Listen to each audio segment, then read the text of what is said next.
नमस्कार दोस्तों, एक बार फिर आप सभी का स्वागत है एडुटेनमेंट शो पर, जहां आज हम एक बार फिर लेकर आए हैं UP TET C TET super TET 2020 की श्रृंखला, जिसमें आज का हमारा विषय है पर्यावरण अध्ययन एवं शिक्षण शास्त्र। और इसमें आज हम 30 प्रश्न, बहुत ज़्यादा महत्वपूर्ण प्रश्न लेकर आए हैं जो कि बीते वर्षों में पूछे गए हैं। तो वीडियो को शुरू से लेकर अंत तक देखिएगा। और अगर आप हमारे चैनल पर नए हैं तो हमारे चैनल को सब्सक्राइब करके बेल आइकन दबा दें, जिससे आने वाली वीडियोज़ का नोटिफिकेशन आपको मिलता रहे। तो आइए हम वीडियो को शुरू करते हैं। देखिए, पहला प्रश्न आपका, भौतिक तथा जैविक संसार जहाँ कोई रहता है उसे क्या कहते हैं? आपके विकल्प हैं पर्यावरण, वायुमंडल, जलमंडल या उपरोक्त में से कोई नहीं। तो देखिए, भौतिक तथा जैविक संसार जहाँ कोई रहता है उसे क्या कहते हैं? पर्यावरण। देखिए, पर्यावरण का शाब्दिक अर्थ देखें तो ये दो शब्दों से मिलकर बनता है, एक तो परि और दूसरा आवरण। अब देखिए, परि का मतलब होता है चारों ओर और आवरण का मतलब ढका हुआ। तो हमारे चारों तरफ जो भी चीज़ें हैं वो आपका क्या कहलाती हैं? वो आपका कहलाती हैं पर्यावरण। क्या कहलाती हैं? पर्यावरण। नेक्स्ट क्वेश्चन हमारा, वह कौन सा जरूरी कारक है जो भिन्न भिन्न क्षेत्रों में भिन्न भिन्न पर्यावरण उत्पन्न करता है? तो इसके ऑप्शन है वायुमंडल का प्रभाव, मानवीय क्रियाओं का प्रभाव, ओजोन परत का प्रभाव या उपरोक्त सभी। तो देखिए, इसका जो आपका विकल्प होगा दूसरा, मानवीय क्रियाओं का प्रभाव। कैसे? देखिए, वह कौन सा कारक है जो भिन्न भिन्न क्षेत्रों में भिन्न भिन्न पर्यावरण, देखिए इसके लिए जो पूर्णतः जिम्मेदार है वो कौन है? मानवीय क्रियाएं। कैसे? देखिए, कहीं पे अगर पानी या वनों का कटान ज़्यादा हो रहा है या पानी का वेस्टेज ज़्यादा हो रही है, मतलब कहीं पे औद्योगिक क्षेत्र की वजह से वायु ज़्यादा प्रदूषित हो रही है, तो वहाँ की जो पर्यावरणीय दशाएं हैं वो बिल्कुल विपरीत होंगी और कह सकते हैं मतलब एकदम से हानिकारक होंगी। और जहाँ पर वन ज़्यादा हैं, जल का संरक्षण किया जा रहा है, वनों का संरक्षण किया जा रहा है, तो वहाँ का जो मौसम है कैसा होगा?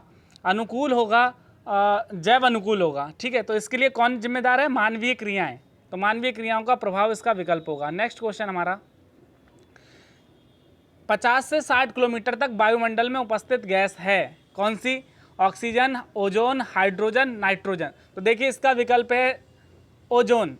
देखिए, ओजोन गैस है जो 50 से 60 किलोमीटर की बीच की जो रेंज है उसमें ये ओजोन पाई जाती है। अब इस ओजोन का मुख्य काम क्या है? इस ओजोन का काम है, ये क्या करती है? सूर्य से आने वाली परावैंगनी किरणों को अवशोषित कर लेती है और उन्हें क्या करती है? रिफ्लेक्ट बैक कर देती है, वापस कर देती है। उन्हें अवशोषित करके वापस कर देती है और धरती में अंदर, मतलब पृथ्वी के अंदर नहीं आने देती।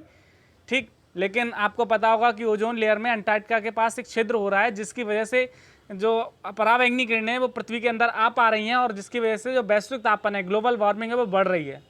और उसका जो दुष्प्रभाव है आपको देखने को मिल सकता है, ग्लेशियर जो है बहुत जल्दी पिघल रहे हैं। बढ़ते हैं अगले प्रश्न की तरफ। पृथ्वी की अनुमानित आयु कितनी है? 5 करोड़ वर्ष, 4 करोड़ वर्ष, 6 करोड़ वर्ष या 7 करोड़ वर्ष? देखिए, पृथ्वी की अनुमानित आयु है 5 करोड़ वर्ष। कितनी? 5 करोड़ वर्ष। नेक्स्ट क्वेश्चन है, मुख्य कारक का नाम जो प्रदूषण उत्पन्न करता है? समुद्री जीव, जानवर, मनुष्य या नाइट्रोजन? तो देखिए, इसका बिल्कुल निश्चित रूप से आंसर मनुष्य होगा।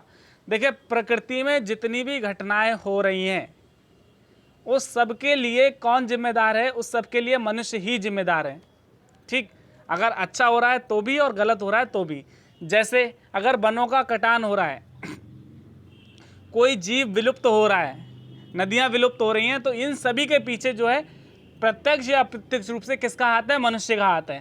तो जो प्रदूषण उत्पन्न करता है उसके पीछे भी मनुष्य का हाथ है। ठीक, तो इसका जो मुख्य कारक मनुष्य है। अगला प्रश्न है, जैव अनिम्नीकरणीय पदार्थ का नाम है? पॉलीथीन, रेडियोधर्मी कचरा, प्लास्टिक या उपरोक्त सभी?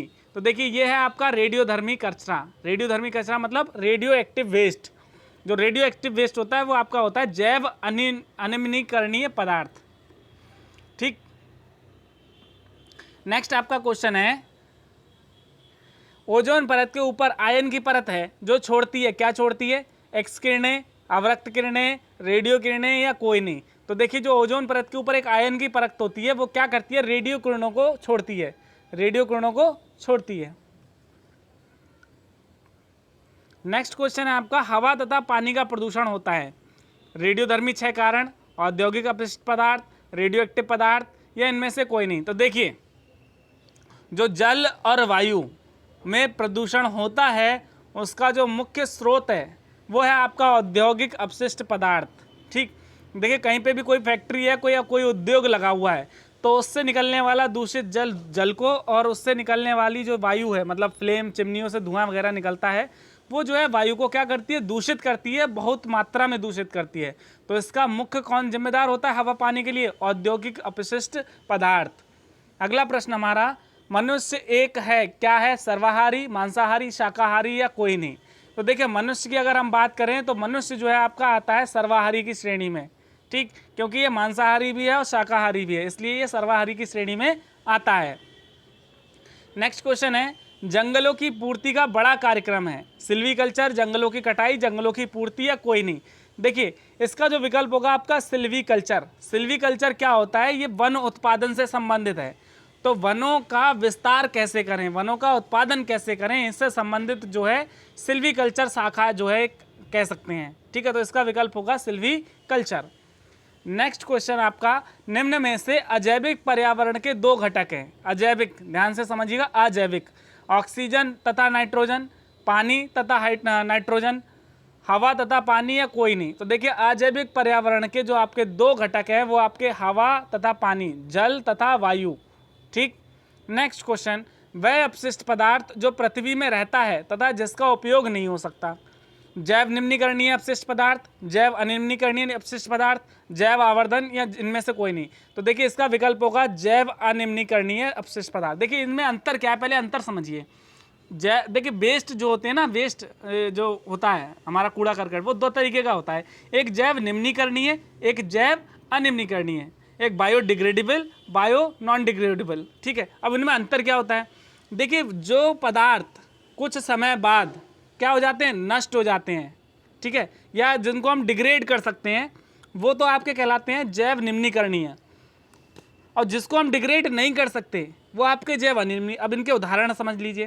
देखिए जैसे प्लास्टिक है, पॉलीथीन है, इन सब में समय लगता है 10 साल 20 साल, ठीक, क्या करने में, डिकम्पोज करने में, लेकिन इसको हम क्या कर सकते हैं, डिग्रेड कर सकते हैं, ठीक है। लेकिन बहुत सारे जैसे आपका रेडियो एक्टिव वेस्ट होता है, तो उसको आप डिग्रेड नहीं कर सकते, उसकी आयु जो है कैसी होती है, बहुत, मतलब कह सकते हैं बहुत ज़्यादा होती है, उसको आप डिग्रेड कर ही नहीं सकते, इस वजह से वो आपका जैव अनिम्नीकरणीय अपशिष्ट पदार्थ होता है जिसका उपयोग दोबारा नहीं किया जा सकता, ठीक। नेक्स्ट क्वेश्चन है, वनों की कटाई के कारण क्या होता है? भूमि का कटाव, मिट्टी की उपजाऊ शक्ति, भू संरक्षण या प्रदूषण? देखिए भूमि का कटाव, निश्चित रूप से वनों की कटाई की वजह से जो है भूमि का कटाव होता है। दूसरा है मिट्टी की उपजाऊ शक्ति, तो वो जब भाई मिट्टी कटेगी तो वो भी जाएगी, तो ये विकल्प नहीं है। भू संरक्षण, ये तो बिल्कुल गलत है, भू का संरक्षण तो हो ही नहीं रहा है, कटाव हो रहा है। और प्रदूषण, देखिए वनों की कटाई की वजह से प्रदूषण नहीं होता है, लेकिन हाँ ये कह सकते हैं कि प्रदूषण में वृद्धि होती है, क्योंकि ये क्या करते हैं, वन या वृक्ष क्या करते हैं, जो कार्बन डाइऑक्साइड है उसको कन्वर्ट करते हैं ऑक्सीजन में। अब जब वन ही नहीं होंगे तो क्या होगा, जो क्षेत्र विशेष में प्रदूषण की दर धीरे धीरे बढ़ने लगेगी, ठीक है। तो इसका जो हमारा विकल्प होगा भूमि का कटाव, वनों की कटाई के कारण भूमि का कटाव होता है। सूर्य से आने वाली परावैंगनिक किरणों को निम्न में से किसके द्वारा सोखा जाता है? ऑक्सीजन, जलवाष्प, वाटर गैस या ओजोन? अभी देखिए हमने आपको बताया ओजोन क्या करती है, जो सूर्य से आने वाली परावैंगनिक किरणें हैं उनको क्या करती है, एब्जॉर्ब कर लेती है और फिर उनको रिफ्लेक्ट बैक कर देती है। तो इसका विकल्प होगा ओजोन, और इसका फॉर्मूला आपको पता होना चाहिए, O3 होता है इसका फॉर्मूला, ठीक, मतलब ऑक्सीजन के 3 अणु से मिलकर बनती है ओजोन। अगला प्रश्न है 15, आम कीड़े मार दवाइयाँ कौन सी हैं? DDT, BHC, नीला तोता, पोटेशियम नाइट्रेट या उपरोक्त सभी? तो इसका विकल्प होगा DDT तथा BHC, DDT तथा BHC। देखा होगा आप लोगों ने, खेतों में भी इन सब का प्रयोग किया जाता है और इनका प्रयोग जो है कीटनाशक के तौर पे किया जाता है। नेक्स्ट क्वेश्चन है, सिल्वीकल्चर कार्यक्रम है क्या? मछली पकड़ने का, वन की पूर्ति, धरती से धातु इकट्ठी करना या उपरोक्त में से कोई नहीं? तो अभी पीछे हमने पढ़ा कि सिल्वीकल्चर जो है वन की पूर्ति से संबंधित है, मतलब वनों की उत्पादकता बढ़ाने से संबंधित है सिल्वीकल्चर। नेक्स्ट है आपका, वायुमंडल फैला हुआ है, वायुमंडल फैला हुआ है, देखिए इसके 4 विकल्प है, 15 किलोमीटर तक, 15 से 60 किलोमीटर, धरती से 60 किलोमीटर या 60 किलोमीटर से ज़्यादा। तो इसका विकल्प होगा आपका धरती से 60 किलोमीटर तक, धरती से 60 किलोमीटर तक वायुमंडल फैला हुआ है। अगला है, हवा में स्वतंत्र ऑक्सीजन आती है, कैसे आती है? ऑक्साइड का विच्छेदन से, प्रकाश संश्लेषण के समय पौधों से, पानी के बाष्पों का अपघटन से, या उपरोक्त सभी। देखिए अभी हमने आपको बताया कि पौधे हमें क्या देते हैं, कार्बन डाइऑक्साइड के बदले ऑक्सीजन देते हैं। कैसे देते हैं? देखिए इसमें एक पौधों के अंदर एक प्रक्रिया होती है भोजन बनाने की, जिसका नाम है प्रकाश संश्लेषण। तो उस प्रक्रिया में क्या होता है, पौधे सूर्य के प्रकाश की उपस्थिति में क्या करते हैं, जल वाष्प, मतलब जल जो उन्हें जड़ से लेते हैं, जल, सूर्य का प्रकाश, क्लोरोफिल की मदद से भोजन बनाते हैं, और उस दौरान कार्बन डाइऑक्साइड गैस का अवशोषण करते हैं, और फिर हमें क्या देते हैं, ऑक्सीजन देते हैं। तो इसका विकल्प होगा प्रकाश संश्लेषण के समय पौधों से ऑक्सीजन मिलती है। नेक्स्ट है, कौन सी गैस अधिक जहरीली है? Carbon monoxide, carbon dioxide, oxygen या नाइट्रोजन? तो देखिए सबसे अधिक जहरीली गैस है कार्बन मोनोऑक्साइड। और इसका उदाहरण अगर आपको बताएं तो आप जैसे आपने पहले सुना होगा, अगर बंद कमरे में अगर भट्टी भट्टी रख लें कोयले वाली, तो क्या होगा, उससे कार्बन मोनोऑक्साइड गैस निकलती है, जो धीरे धीरे धीरे धीरे कमरे की ऑक्सीजन को खत्म कर देके क्या कर देती है, पूरे कमरे में कार्बन मोनोऑक्साइड हो जाती है, जिससे इंसान का दम घुट सकता है। कौन सा रोग ऊतकों की अनियंत्रित वृद्धि के कारण होता है? कैंसर, एड्स, सिफिलिस या कोई नहीं? तो देखिए आप सभी को जानकारी होगी कि कैंसर नामक जो रोग है उसमें क्या होता है, ऊतकों की अनियंत्रित वृद्धि हो जाती है। तो इसका विकल्प होगा आपका कैंसर। पौधे तथा जानवर बनाते हैं, क्या बनाते हैं? मूल पर्यावरण, जैविक पर्यावरण, जैविक आवर्धन या उपरोक्त सभी? तो इसका विकल्प होगा जैविक पर्यावरण। पौधे तथा जानवर मिलकर क्या बनाते हैं? जैविक पर्यावरण। नेक्स्ट क्वेश्चन है, धरती के नीचे पानी की जो सतह है वो क्या कहलाती है? वाटर टेबल, जल स्तर, स्प्रिंग स्तर या कोई नहीं? तो देखिए इसका विकल्प होगा वाटर टेबल। देखिए जो पानी की सतह होती है किसके नीचे? धरती के नीचे, उसको हम बोलते हैं वाटर टेबल। ठीक है, जल स्तर अलग चीज़ है। जल स्तर क्या होता है, किसी मतलब विभिन्न स्थानों पर जो जल पाया जाता है वो आपका जल स्तर कहलाता है, लेकिन जो भूमि के नीचे उसकी परत होती है, सतह होती है, उसे हम बोलते हैं वाटर टेबल। नेक्स्ट क्वेश्चन है, तेल की पानी पर जो पतली सतह होती है उसे क्या कहते हैं? ऑयल्यूट, तेल की फिल्म, ऑयल सिल्क या कोई नहीं? तो इसको हम बोलते हैं ऑयल सिल्क। क्या बोलते हैं? Oil silk. नेक्स्ट क्वेश्चन है, इनमें से कौन सी खतरनाक बीमारी जिसका इलाज नहीं है? मलेरिया, टीबी, कैंसर तथा एड्स, बेरी तथा कालाजार या उपरोक्त में से कोई नहीं? तो सभी को जानकारी होनी चाहिए, आज के समय में कैंसर और एड्स ऐसी बीमारियां जिनका इलाज नहीं है, लेकिन हाँ वर्तमान में कुछ ऐसी तकनीकें आ चुकी हैं जिससे कैंसर को क्या कर सकते हैं, हम कंट्रोल कर सकते हैं, अगर उसका समय रहते पता चल जाए तो। अगर वो अपने अंतिम स्टेज में, अंतिम अवस्था में पहुंच गया तो उसको मतलब ख़त्म करना असंभव है। ठीक है, तो कैंसर तथा एड्स कैसी बीमारी है? लाइलाज। शराब दिमाग का संतुलन क्या करती है? देखिए शराब जो होती है अल्कोहल, उससे क्या होता है? घटाती है, बढ़ाती है, दोनों या कोई नहीं? तो शराब से दिमाग का संतुलन क्या होता है?